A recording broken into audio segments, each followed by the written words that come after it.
Jordan River that comes down. We start with 1,200 feet above sea level to almost 2,000 feet below sea level. You got a pitch like that. Pretty fast river. It's one of the fastest rivers on the planet. The reason why is that this is a depression. This is like a big, it's like a big crater. You can see it from the moon. In fact, it's so big. Here's the depression. You can kind of see the depression here. So this is our big wall here, this Jericho. And this is where all the caves of Qumran would be in this wall. So from Jerusalem is here, Jericho is there. You climb up the wall, very steep wall actually. A lot of nooks and crannies for thieves to hide. That's where Jesus got the idea of the Good Samaritan, was the man that fell to robbers, because it was very realistic.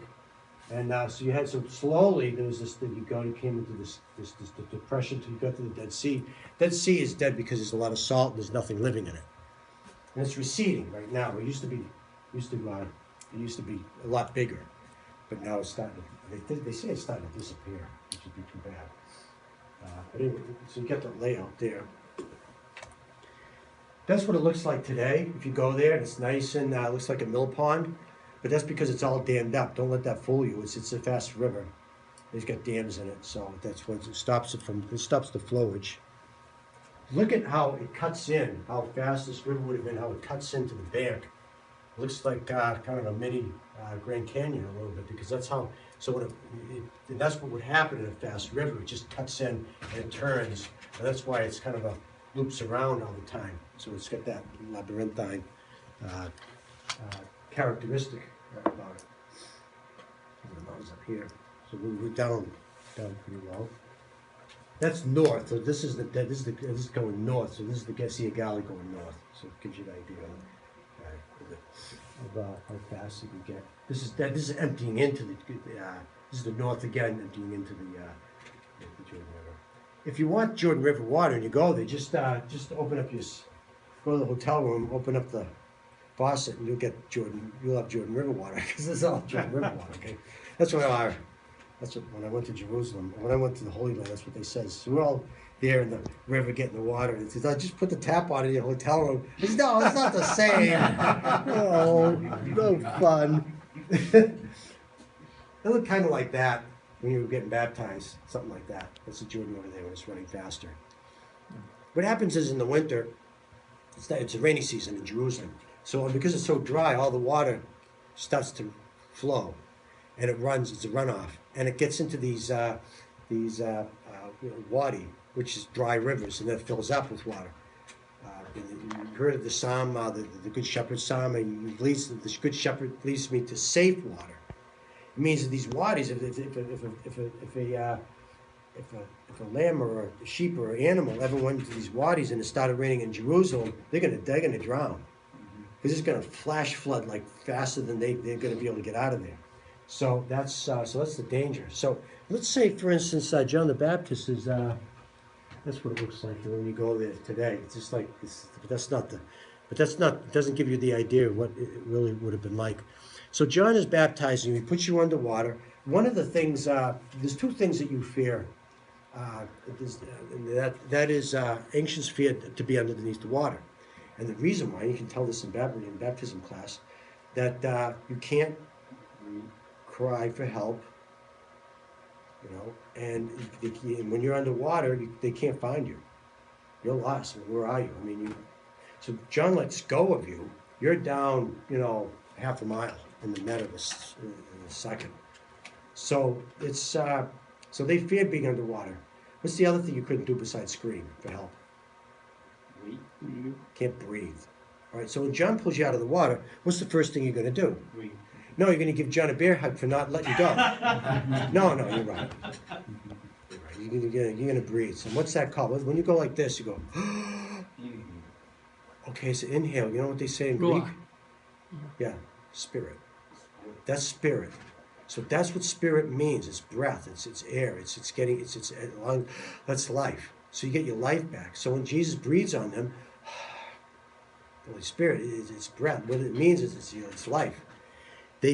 So we'll talk about that when Jesus breathes. But anyway, that's the purpose when John pulls you out of the water. That's baptism of the water. We're literally in a tomb. You're literally in a tomb. and you're pulled out of the tomb, and you get your name, and you breathe again, where you couldn't breathe before. Does that make sense? So this is so some of the. So it wasn't just a wash and clean; it was getting your life, going from death to life. This is a symbolism. So underwater, there was a lot of underwater fear. The cords of Sheol entangled me, and the snares of death confronted me. Deep calls to deep at the thunder of your cataracts. All of your waves and your billows have gone over me. It's the same thing that in Jonah, the Psalm of Jonah too, transforming death. So we have all of it. So you have that notion. This is Mark. Let's take a look at Mark and see. So John the Baptizer appeared in the wilderness, proclaiming baptism of repentance for forgiveness of sins. And you don't have much talk about sin in John's gospel. And here you have now John was clothed with camel's hair, with a leather belt around his waist, and he ate locusts and wild honey. What do you think that means? Well, the camels here would protect you from the desert sun, because it did a good job for the camels. Might as well do a good job for you. It was oversized, so we needed a belt to hold it up. So that means if it was oversized, that means probably also his tent, his room, or his blanket at night. Right? He ate locusts and wild honey, which is the food in the desert. A guy did actually a doctorate dissertation on this. I actually read it too. So it was, but anyway, he concluded that it's food you get in the desert. So what does that mean about John the Baptist? It means that he was a guy who lived in the desert. He didn't need anything. He was there. He was genuine. He was real. Because the Pharisees, the priests and the high priest, they all got money. Everyone got paid. Everyone gets paid. I take a collection at Mass. John doesn't need a collection at Mass. He doesn't need to fix the stained glass windows. He doesn't have to do the roof. His church is the river, and he needs no money. If you gave him $5, what am I supposed to do with this? I live here. There's no shopping center.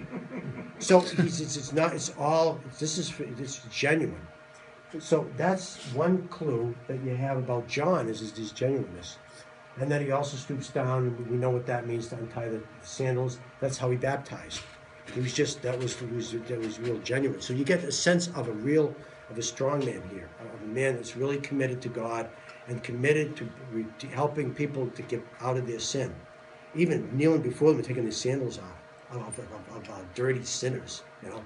So this is the way he was. But let's take a look at this detail a little bit more. Elijah, and they asked him, why do the scribes say that Elijah must come first? Clueless Herod and the people. People mistake Elijah for Jesus. The Transfiguration puts that to rest. I am not, because Elijah, the Transfiguration, who shows up? Elijah. So it can't be Jesus. Jesus can't be Elijah and Jesus at the same time, right? Because Elijah's a different person. So that clears that up.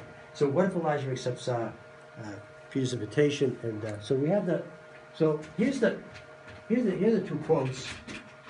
Now Elijah and Elisha are together. So these are the two guys together, and they were both standing by the Jordan River.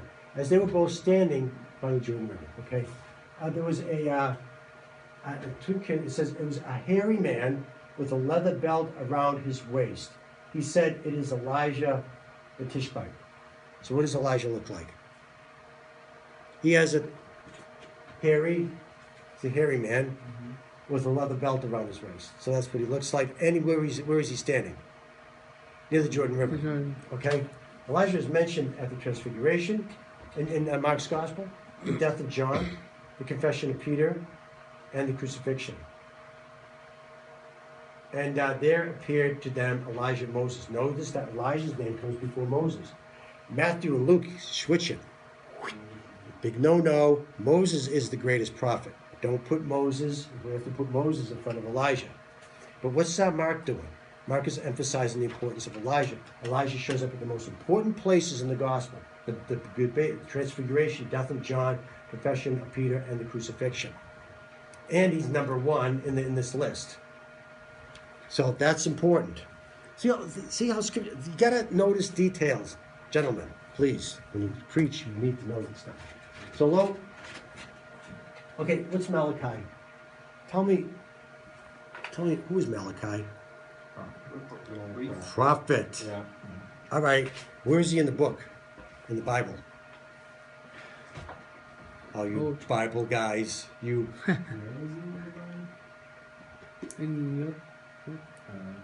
He's the last book of the prophetic literature. Malachi is the very, very last.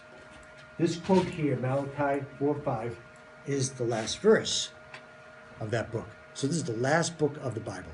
This is the last words. We just saw the first words in the beginning. These are the last words of the Hebrew Bible. Now we add later on. They're going to add, Maccabees and all that stuff.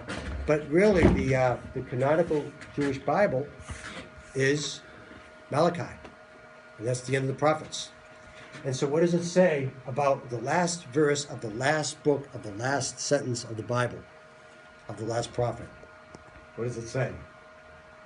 Well, I will send to you the prophet Elijah before the great and terrible day of the Lord comes. So, tell me what that means.